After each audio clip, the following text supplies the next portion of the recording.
നമസ്കാരം. എൻ്റെ യൂട്യൂബ് ചാനലായ നൂറൂട്ട് ചാനലിലേക്ക് നിങ്ങൾക്ക് എല്ലാവർക്കും സ്വാഗതം. സുഹൃത്തുക്കൾ, ഇന്ന് നമ്മൾ നോക്കാൻ പോകുന്നത് ഒരു മോസ്റ്റ് ഇമ്പോർട്ടൻ്റ് ആയ ഒരു കാര്യമാണ്. അതായത് ദുബൈയിൽ നിന്ന് സ്വർണം കസ്റ്റംസ് ഡ്യൂട്ടി അടച്ച് കൊണ്ടുവരാവുന്ന പരമാവധി പരിധിയെക്കുറിച്ചാണ് സംസാരിക്കുന്നത്.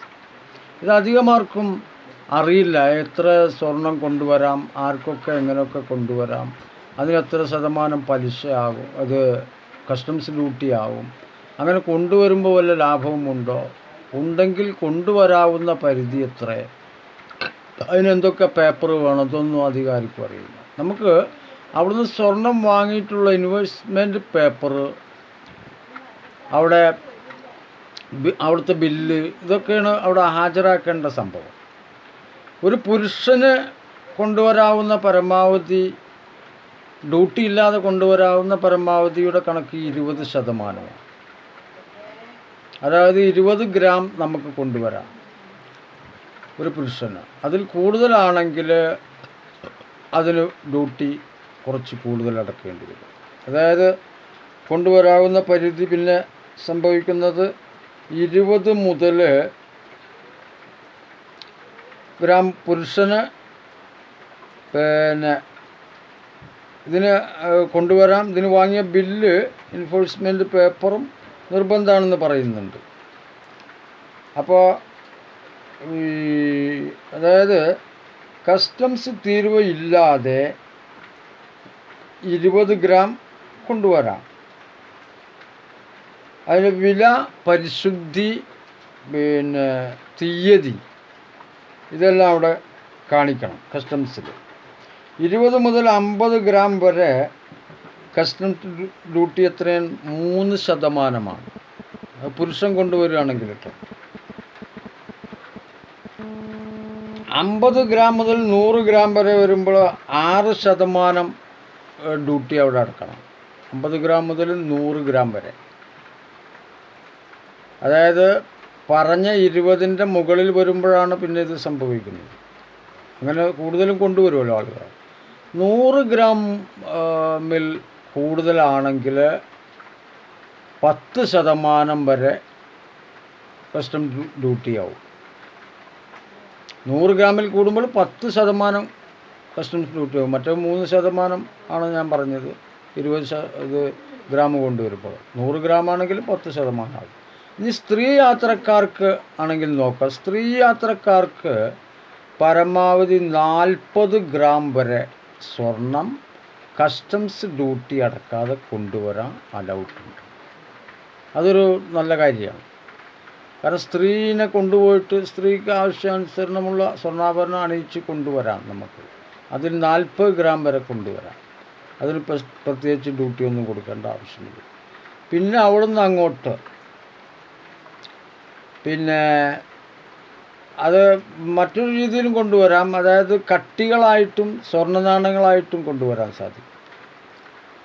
അത് പുരുഷനും കൊണ്ടുവരാം. കട്ടികൾ, സ്വർണ്ണക്കട്ടിയായിട്ടും സ്വർണ്ണ നാണയങ്ങളായിട്ടും കൊണ്ടുവരാം. പരമാവധി 1 ലക്ഷം രൂപ ആണ് അതിൻ്റെ കമ്മച്ചം കണക്കാക്കുന്നത്. സ്ത്രീകൾക്ക് അവരുടെ സ്വകാര്യ ആവശ്യത്തിനായിട്ട് ബാറുകളായും നാണയങ്ങളായും ഇതേ തരത്തിൽ കൊണ്ടുവരാൻ അലൗട്ടുണ്ട്. ഈ പരിധിക്ക് അപ്പുറം ശരിയായ ഡോക്യുമെൻറ്റേഷനോട് കൂടി ഇപ്രകാരമാണ് 40-ന് പുറമെ 100 ഗ്രാം ആകുമ്പോൾ 3% തീരുവ കൊടുക്കണം. പിന്നെയും ഉണ്ടെങ്കിൽ, അതായത് 100 ഗ്രാം മുതൽ 200 ഗ്രാം വരെ ആകുമ്പോൾ 6% തീരുവ കൊടുക്കണം. പിന്നെ സ്വർണത്തിൻ്റെ അളവ് 200 ഗ്രാമിൽ കൂടുതലാണെങ്കിൽ 10% തീരുവ അടക്കണം. അതായത് 100 ഗ്രാം മുതൽ 200 ഗ്രാം വരെയാണ് സ്ത്രീ കൊണ്ടുവരുമ്പോൾ 10% വരുന്നത്. മറ്റ് നമ്മൾ വായിച്ചത് വേറെ കണക്കിലാണ് നമ്മൾ വായിച്ചത്. 100 ഗ്രാം മുതൽ 200 ഗ്രാം വരെ 6% നമ്മൾ വായിച്ചത്. ഇതിൽ പിന്നെ കിടാങ്ങൾക്കും ഇത് തന്നെയാണ് വരുന്നത്. അത് നമുക്ക് പുറമെ നോക്കാം. 100 ഗ്രാം മുതൽ 200 ഗ്രാം വരെ ഉണ്ടെങ്കിൽ 6% ഇവിടെ ആവുന്നുള്ളൂ സ്ത്രീ കൊണ്ടുവരുമ്പോൾ. ഇങ്ങനെ സ്വർണത്തിൻ്റെ അളവ് 200 ഗ്രാമിൽ കൂടുതലാണെങ്കിൽ 10% തീരുവ അടക്കേണ്ടി വരും. 15 വയസ്സിന് താഴെയുള്ള കുട്ടികൾക്ക് 40 ഗ്രാം സ്വർണം ഡ്യൂട്ടി അടയ്ക്കാതെ കൊണ്ടുവരാൻ അലൗട്ടുണ്ട്. 40 ഗ്രാം ഡ്യൂട്ടി അടക്കേണ്ട ആവശ്യമില്ല. അതായത് ആ 40 ഗ്രാം ഇന്ത്യയിൽ നിന്ന് വാങ്ങുകയാണെങ്കിൽ 3% ഇവിടെ നമ്മൾ GST അടക്കേണ്ടി വരും. അപ്പോൾ ആ 3%മാണ് നമുക്ക് ഇവിടെ 40 ഗ്രാമിന്മേ കിട്ടുന്ന ലാഭം അവിടുന്ന് വാങ്ങുമ്പോൾ.